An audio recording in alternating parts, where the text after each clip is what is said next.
Success का reason, one small thing which was the key reason कि आप that enabled you to reach where you reached today?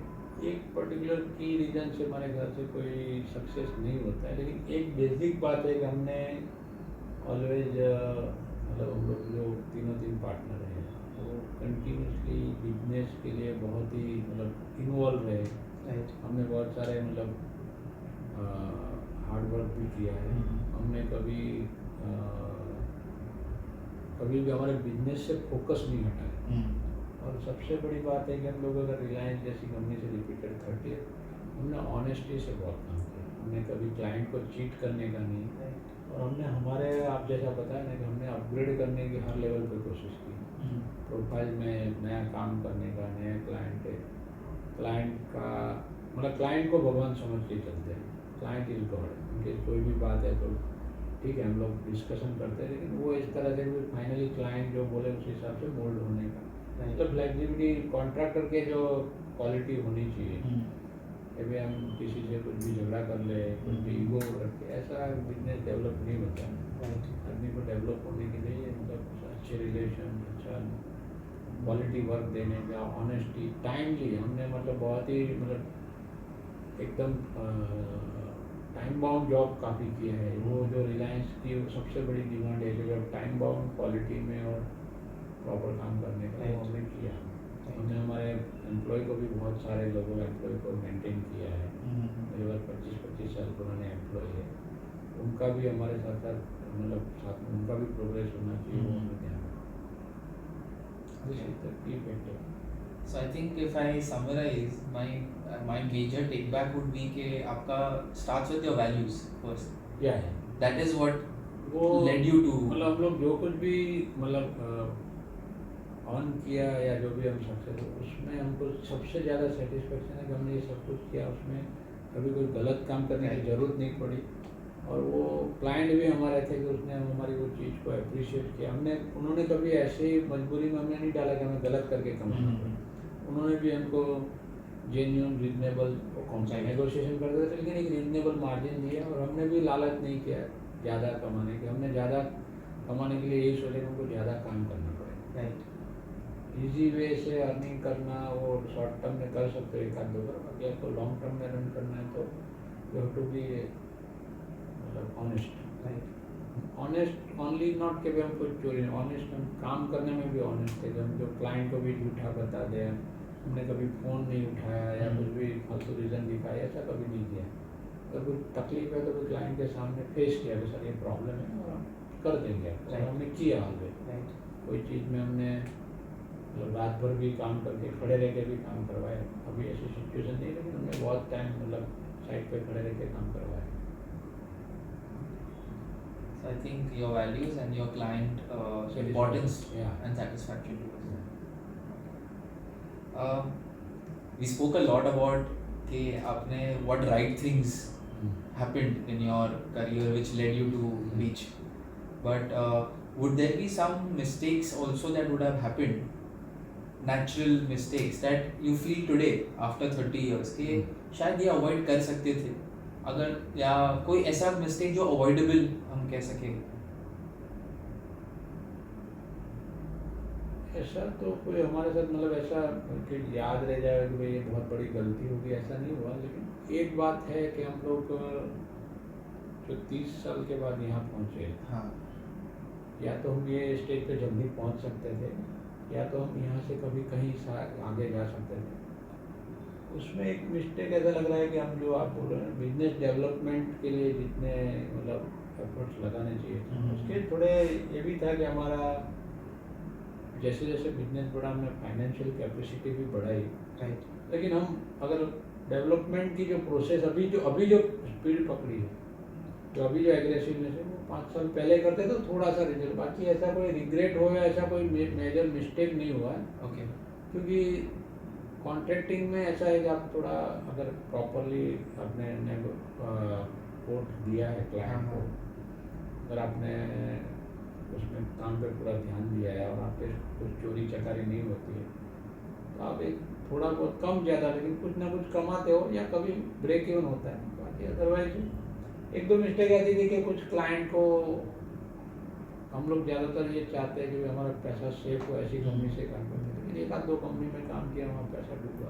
Right, वो कोई major mistake में नहीं consider it's a part of the mistake यही है कि हम लोग ये मतलब 5 साल पहले अगर इतना एग्रेसिव जब शुरू किया तो शायद वो बेटर पोजीशन में। ओके।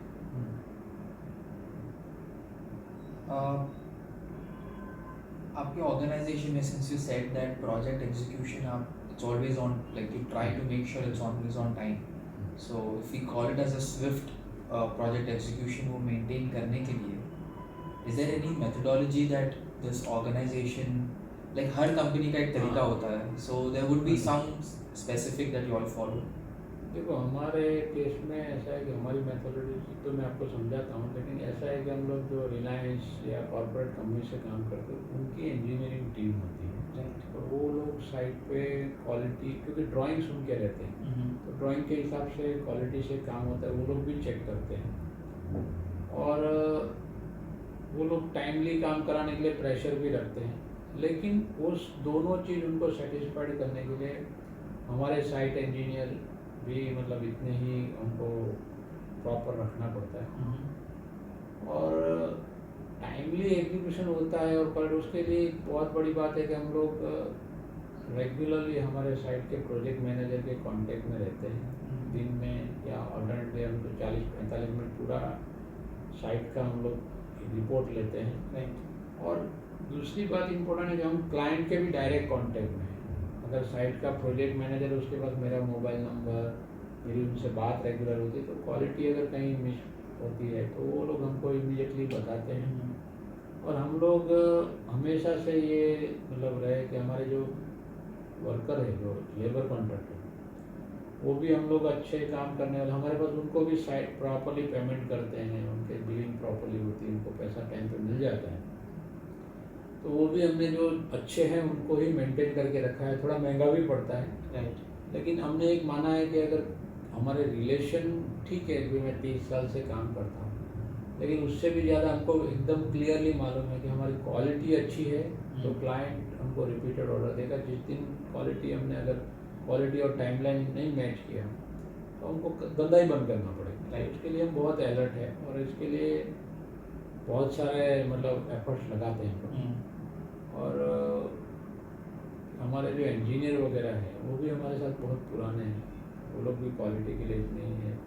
खास करके जो हमारे टेक्निकल डायरेक्टर सुनील भाई भी क्वालिटी के लिए बहुत कॉन्शियस है, और वो किसी भी हालत में हम क्वालिटी से कॉम्प्रोमाइज़ नहीं करते, चाहे कोई भी इंजीनियर से या लेबर हो, उसको तुरंत रिप्लेस कर देते, भाई तुम नहीं चलोगे।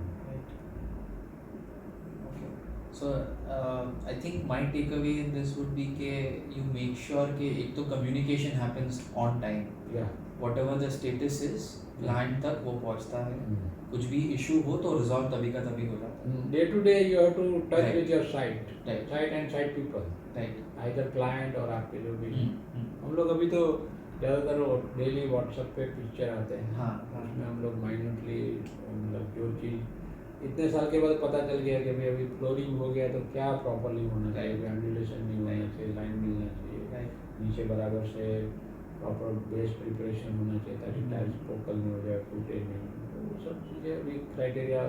और अभी तो हर साइड पे क्वालिटी इंजीनियर भी रहता है।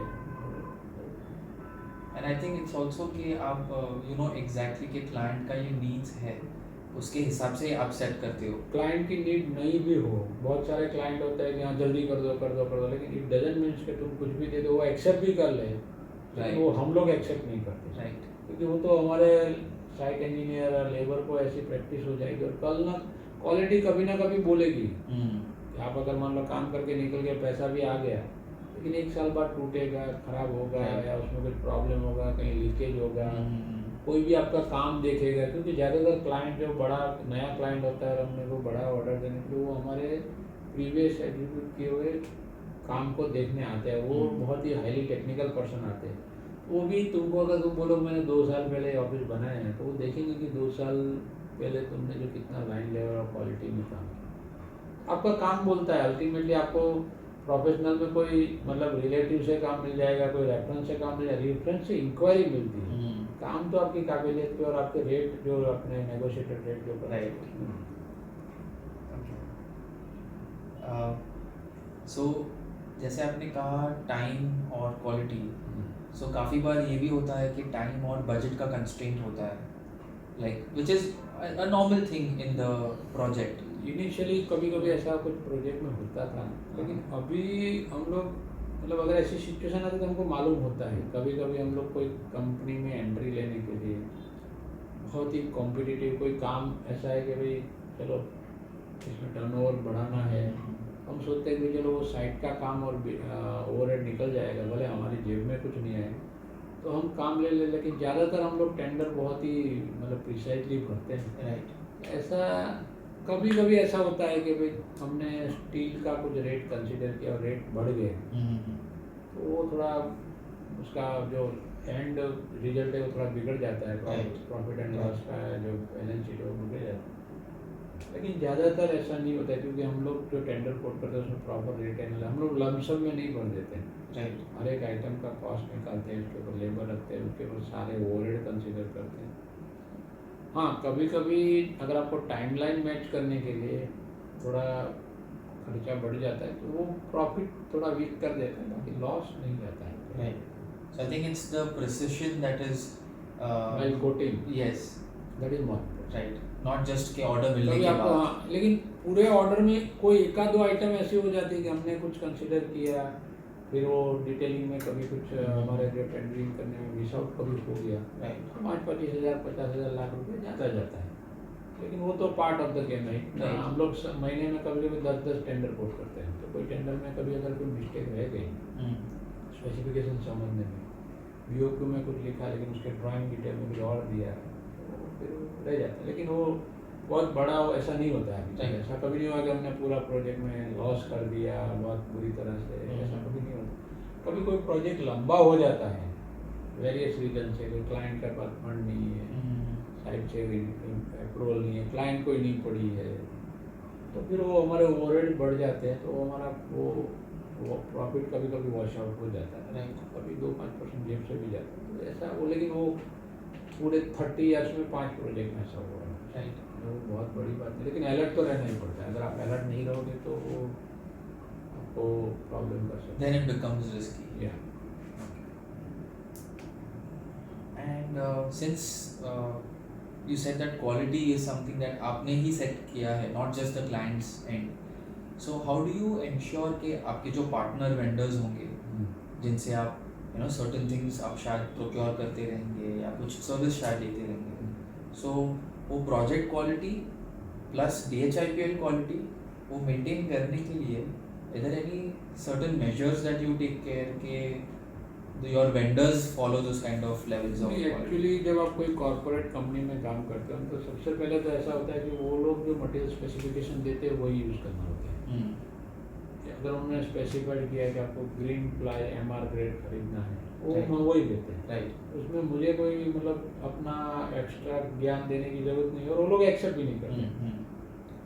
अगर उन्होंने लिखा है कि भाई आपको टाटा का स्टील लेना है तो वही लेना है, हेफले का हाफ फिटिंग लेना है, डोरमा का डोर क्लोजर लेना है, तो वो सारे स्पेसिफिकेशन होता है. इसमें हमको ज़्यादा प्रोडक्ट उनके स्पेसिफिकेशन से चलती है, लेकिन वो प्रोडक्ट का जो साइट पे एग्जीक्यूशन में जो इसको लगाना है, आप कितनी भी अच्छी प्रोडक्ट, आप टाइल 100 kg का 300 रुपये स्क्वायर फीट है, अगर उसको प्रॉपर आपने लगाया नहीं है तो वो कोई मतलब नहीं. ऐसा हर चीज़ में अगर आप विनियर लगाते हो तो उसमें प्रॉपर उनकी बेंच मिलती है, लेमिनेट लगाते हो तो उसमें बबल नहीं आना चाहिए, Right. सीलिंग लगाते हैं तो लाइन लेवल फिनिशिंग जॉइंटिंग वगैरह बराबर होना चाहिए. हर चीज़ में प्रोडक्ट तो हम लोग नॉन स्टैंडर्ड बहुत कम ही यूज़ करते हैं, हमें बहुत कम ही यूज़ करना पड़ता है. लेकिन वो सारी चीज़ों को साइट पे इम्प्लीमेंटेशन करना बहुत ज़रूरी है. उसकी मेथोडोलॉजी भी होती है. कभी कभी बहुत चीज़ों में वो कंपनी का गाइड मतलब मैन्यूल होता है, मैन्यूल को देख के करते हैं. हम ड्राइवल का काम कर रहे हैं, वो काफ़ी बड़ा काम करते हैं, तो ड्राइवल के काम में सेंट गोविंद की जो कंपनी है, वो कंपनी के साइट जो टेक्निकल बंदे वो साइट पे विजिट करते हैं, वो चेक करते हैं कि आपने बराबर से काम किया, वो सजेशन भी देते हैं, Right. उसको इम्प्लीमेंट करके मतलब बेस्ट क्वालिटी देने की कोशिश करते हैं. Right. लेकिन प्रोडक्ट हमारे हाथ में नहीं होते. प्रोडक्ट तो उन्होंने स्पेसिफाइड किया वही यूज़ करना है, और प्रोडक्ट हम ये इंश्योर करते हैं कि हमको कोई डुप्लीकेट प्रोडक्ट नहीं देते, गलत नहीं, तो वो तो हम लोग डायरेक्ट कंपनी से, ज़्यादातर हमारा प्रोक्योरमेंट डायरेक्ट कंपनी से या तो ज़्यादा से ज़्यादा उनके कंपनी का ऑथराइज डिस्ट्रीब्यूटर से। Right. So I think waiting the vendor में आपका काफ़ी रिगरस प्रोसेस होगा कि सिलेक्टिंग द वेंडर्स आल्सो। नहीं, जो कंपनी के जो टेंडर में जो स्पेसिफिकेशन है, हाँ, उसमें मतलब कि अगर 2-3 है तो उसमें से हम लोग कोशिश करते हैं कि भाई जैसे आपके साथ भी काम किया, राइट, हमारे पास और ऑप्शन भी थे, लेकिन आपका फैक्ट्री विजिट किया, देखा, तो इतना पेन तो लेते हैं कि हम जिसको काम दे रहे हैं वो प्रॉपरली काम कर रहे हैं कि नहीं कर रहे हैं। लेकिन जहाँ खाली उसका प्रोक्योरमेंट है कि भाई हैफले का फिटिंग लेना, वो तो बन के ही फॉरन से आता है, जहाँ जर्मनी, वो हैफले का वो उसमें हमें ज़्यादा टेंशन लेने की ज़रूरत नहीं, खाली उसका जो मॉडल नंबर वगैरह दे के ले लेते हैं। राइट। जैसे बोर्ड खरीदते हैं तो सेंट गोविंद के उनके जो स्पेसिफिकेशन जो लिखे होते हैं वो, तो उसमें हमको क्वालिटी चेक करने की ज़रूरत नहीं होती। हाँ, साइट पे आके कभी कोई बोर्ड डैमेज है या कुछ इश्यू तो, बाकी तो ज़्यादा इतना इश्यू नहीं है। आई थिंक इट्स ऑल्सो कि आप टेक्निकली उसको डिटेलिंग में काफ़ी जाते हैं। हाँ, टू जो अंडरस्टैंड टेंडर में लिखा होता है Right. कि भाई यही ही यूज़ करना, उन्होंने ही बहुत डिटेलिंग किया होती है क्लाइंट ने।